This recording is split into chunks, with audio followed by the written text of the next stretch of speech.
Curso Livre de Humanidades.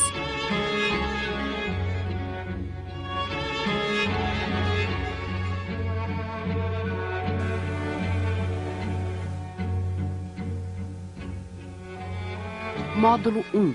Filosofia. Da Grécia Antiga, as últimas tendências da filosofia política contemporânea, o primeiro curso livre de humanidades da editora Abril agrupa 2.500 anos de história do pensamento numa série de 18 aulas. Produzido com exclusividade para um grupo de executivos e agora oferecido a você, telespectador, o curso reúne os mais brilhantes filósofos do país. Trata-se de um registro sofisticado do pensamento ocidental, apresentado por profissionais cuja especialidade é unir clareza e rigor. Aproveite!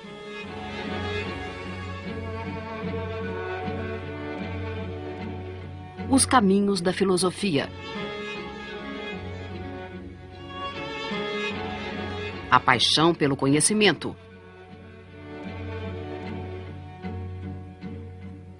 Com Renato Janine Ribeiro. Vamos tentar, sobretudo, definir o que seria a filosofia em face de outras áreas que também lidam com o saber, com o conhecimento. E a grande diferença que se coloca, quando nós colocamos a questão da filosofia, é entre a filosofia e a ciência. A filosofia é um pensamento basicamente racional. Mas mais nada é um pensamento.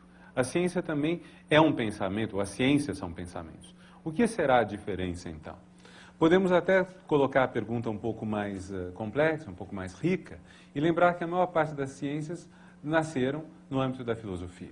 Por exemplo, se pensarmos só os tempos modernos, levando em conta que o que chamamos de ciências começa com a grande exceção, e quase única, da geometria e da matemática em geral, mas sobretudo da geometria, que vem da antiguidade. As outras ciências, praticamente todas, começam a partir do século XVI e, sobretudo, XVII. Quer dizer, a ciência que conhecemos, a física, nascendo no século XVII, a química no XVIII, a biologia também por aí, a sociologia no XIX, as ciências são obras da modernidade, são produtos da modernidade.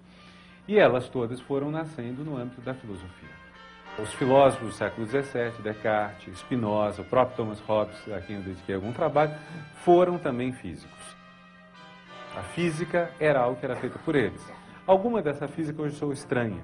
Mas a grande questão hobbesiana de Thomas Hobbes, era provar a quadratura do círculo. O que não sou hoje um pouco esquisito, mas que pode ser lido de outra forma, como dizendo que π seria comensurável, não seria um número irracional. Ou seja, que o lado, vamos dizer, o diâmetro do círculo e a circunferência seriam comensuráveis. Coisa que qualquer um de nós aprende já nos primeiros anos de estudo, que não é verdade, que não é impossível. A gente começa a fazer aquela divisão de π3, 14, 15, etc. Isso nunca termina. Hobbes achava que deveria terminar. Há uma explicação técnica que eu vou poupar a vocês, mas enfim, é uma discussão... Não, então não vou poupar. A explicação técnica o círculo é uma construção humana, é uma construção artificial. Se ele é uma construção artificial, como todas as outras figuras da geometria, ele não pode ser contraditório consigo próprio, não pode ser inconsistente.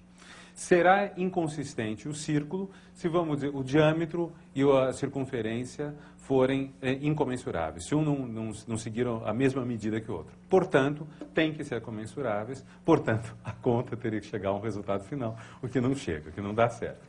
Então, nós temos essa discussão importante em que autores que às vezes ficaram conhecidos na filosofia por outro lado, por exemplo, Thomas Hobbes é conhecido pela filosofia política, não pela sua física.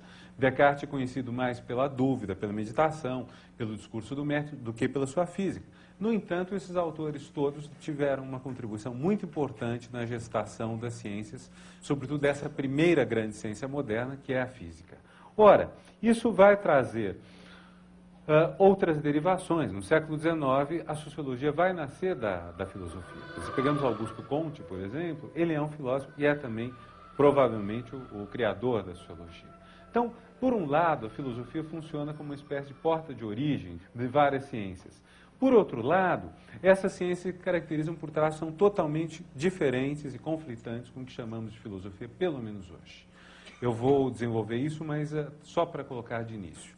Uma ciência, de modo geral, se procura, não digo exatamente refutar o que há antes, porque é um pouco complicado refutar Aliás, refutar talvez não seja tão complicado. O que é difícil é você provar que algo é verdade. A ciência hoje praticamente desistiu de provar que alguma tese é verdadeira. O máximo que ela pode enunciar é que uma tese pode ser refutada em determinadas condições. Mas afirmar que uma tese é verdadeira, provar a verdade dela, é uma coisa tão provisória que não é uma prova.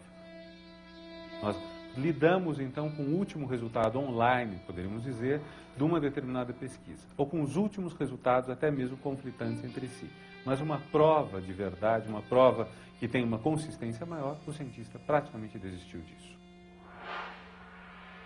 Ele sabe que outras interpretações, outras leituras mais acuradas poderão vir à luz.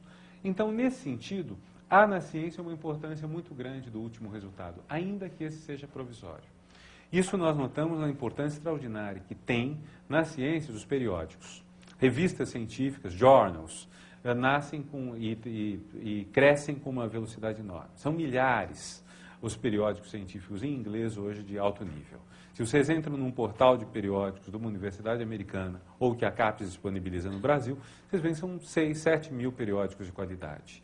E esses periódicos estão renovando o tempo todo a informação. Em filosofia você praticamente não tem isso. Se for ver a importância da publicação periódica, imediata, recente, na filosofia e na ciência, é totalmente diferente. Na filosofia, ao contrário. Para nós interessam, em grande medida, os clássicos. Nós, então, estamos lidando com um corpus de autores que se inicia 2.500 anos atrás, que continua válido. Claro que esses autores mudam um pouco de figura. Há autores que desapareceram por uma época, que ressurgiram. Por exemplo, durante toda uma parte da Idade Média, nem sequer Aristóteles era lido, que é um dos filósofos mais longevos, um dos filósofos de reputação mais estável, de permanência mais constante no cânone. Há outros autores que sumiram do cânone, ou que são conhecidos menos, ou que são um conhecimento, vamos dizer, mais ou menos discreto, de quem está dentro. Plotino é um exemplo desse. Não é um dos autores mais conhecidos, tanto que muita gente pensa que é Platão, mal pronunciado o nome dele.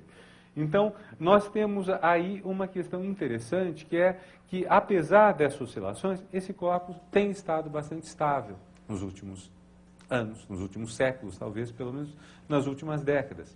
E, ao mesmo tempo, nós temos uma consciência que vem, sobretudo, do século XX, que nada nos permite dizer, por exemplo, que Aristóteles refutou Platão, que Nietzsche deu cabo de Hegel, ou, em outras palavras, nada nos permite dizer que haja na filosofia aquilo que há na ciência, ou aquilo que nós espontaneamente almejamos que qualquer prática de saber nos traga. Ou seja, qual é a última visão? Qual é a visão que vale hoje? Em filosofia isso não tem cabimento. E é este o sentido de nós termos um curso sobre vários autores, porque senão, se nós quiséssemos saber só o resultado online, nós não teríamos esses vários autores, nós teríamos temas. Iríamos falar da ética, iríamos talvez dividir a ética em vários tópicos, a bioética, a ética de relacionamentos amorosos, a ética da amizade, dividiríamos e poderia ser muito bonito o curso. Mas, quando nós nos orientamos em função de uma sequência de autores, a ideia é, nós temos que aprender com autores mesmo antigos, não porque eles são interessantes apenas por serem antigos, mas porque eles não foram refutados. Alguém pode sair daqui platônico, ou plotiniano, ou aristotélico. Isso pode soar estranho, mas é da natureza do trabalho que estamos fazendo. Quer dizer, é algo irredutível. Talvez isso a gente possa dizer sendo a diferença entre humanidades e ciência. A filosofia tem, sim, uma série de pontos em comum com a ciência. Antes de mais nada, seus procedimentos são racionais, o mais das vezes.